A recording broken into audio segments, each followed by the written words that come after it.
So I recently posted a video with 5 beauty hacks that would change your life, and I figured let's do 5 more because I have a lot more where that came from. If you don't know me, my name is Angelica. I post videos twice a week, every single week. And then I also post other beauty and lifestyle content. So if that seems interesting, consider subscribing. The subscription button is right down there, as well as the bell icon. Make sure you hit the bell so you get notification every single time I post. Let's get into the first beauty hack that will change your life.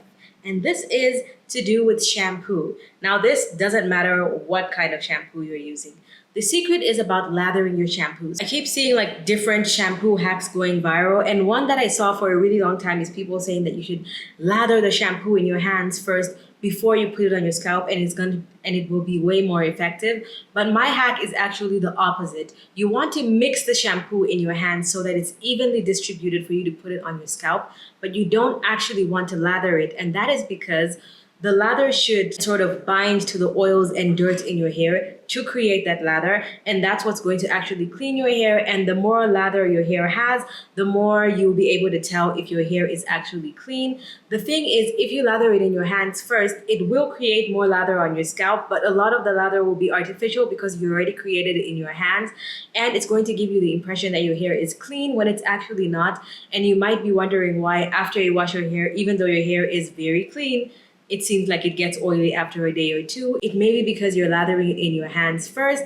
Let the lather happen on your scalp, and that's when you know that your hair is truly clean. The next beauty hack that will change your life is to do with oiling your scalp.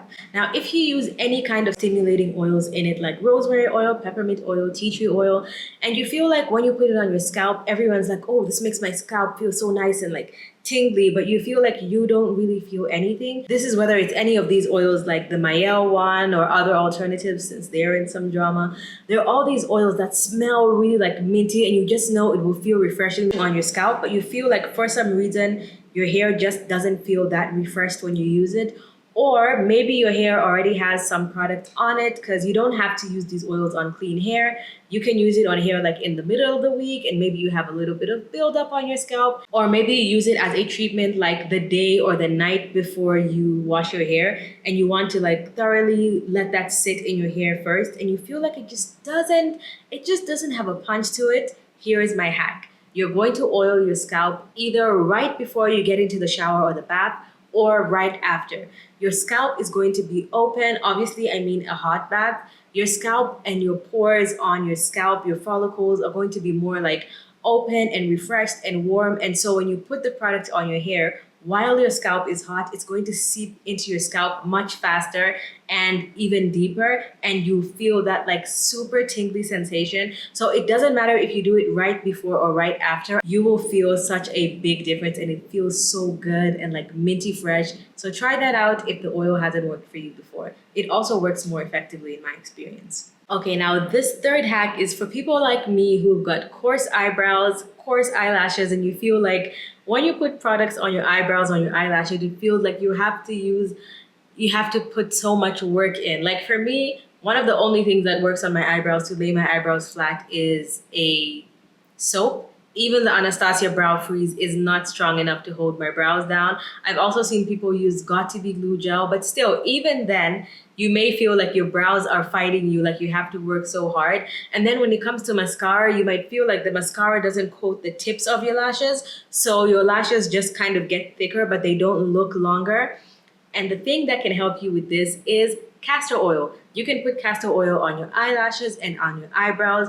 Not only will it help your eyelashes and your brows grow faster, but it will also help condition them and keep them soft and much easier to manage. So I noticed that every time I use castor oil on my lashes and brows, my lashes look so much longer, even if they haven't gotten any longer yet. My mascara just goes on so much smoother, and then when I lay my brows as well, they're just so much easier to work with. So if you feel like your brows and lashes are either falling out, not growing as fast, or just difficult to manage, try using castor oil and you will notice a big difference. The fourth beauty hack that will change your life is all about waste. I hate wasting products that I don't like.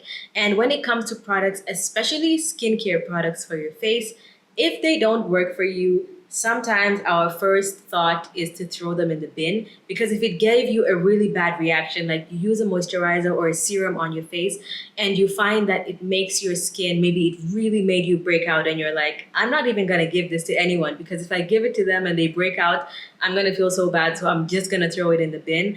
Unless you know someone who uses the exact product and it just happened to not work for you, just gift it to them if you know it works for them. But in most cases, if you're using something and you don't know if it works for anyone else, you may just want to throw it away. Hold your horses. The skin on your body is so much tougher than the skin on your face. Maybe you may want to avoid your chest for starters, but try like the back of your arms, your thighs, your feet.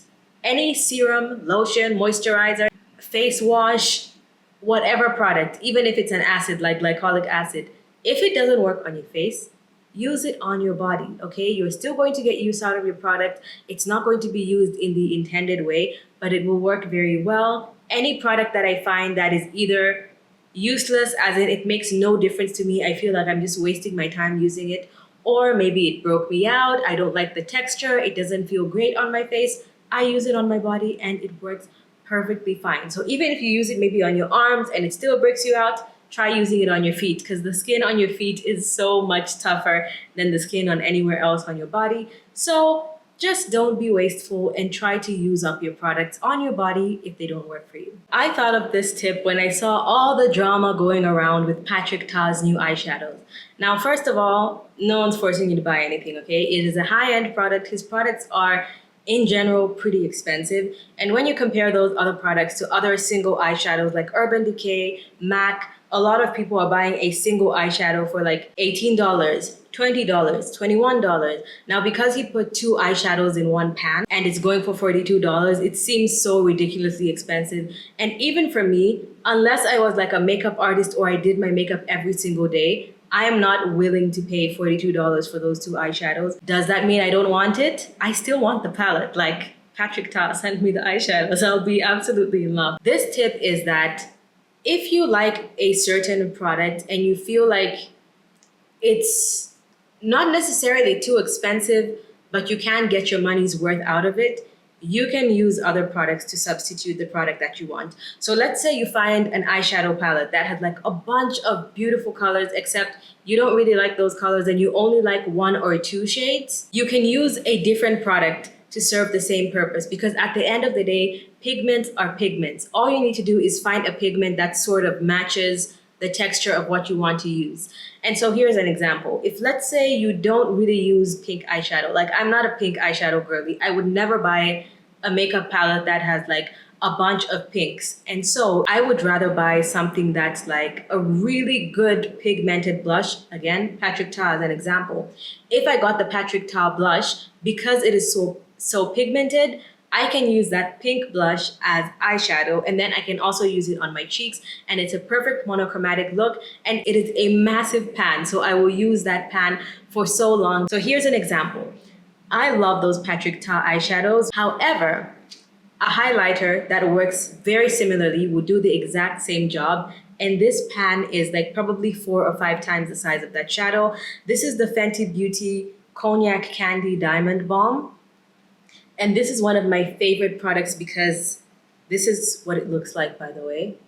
I can use it on my skin. I can use it as a highlighter. I use it on my body. I'll probably get sick of this before I even finish it. The original Diamond Balm in How Many Carats is very similar to another shade. The only difference is these are pretty sheer, but you can build them up, or you can put a darker base and then just put this on top as a topper.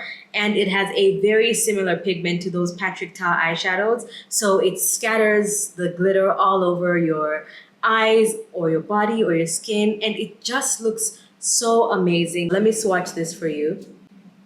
So I'm gonna get a generous amount. Can you see the pigment on that? Look how shiny that is. And then if I swatch it, can you see that it's still very pigmented?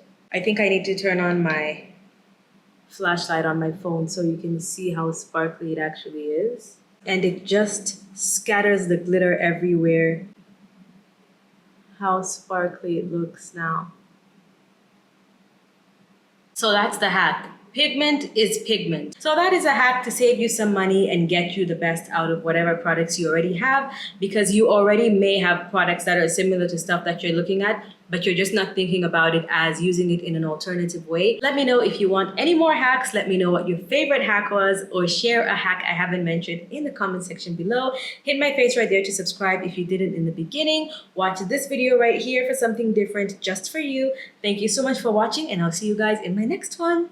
Bye.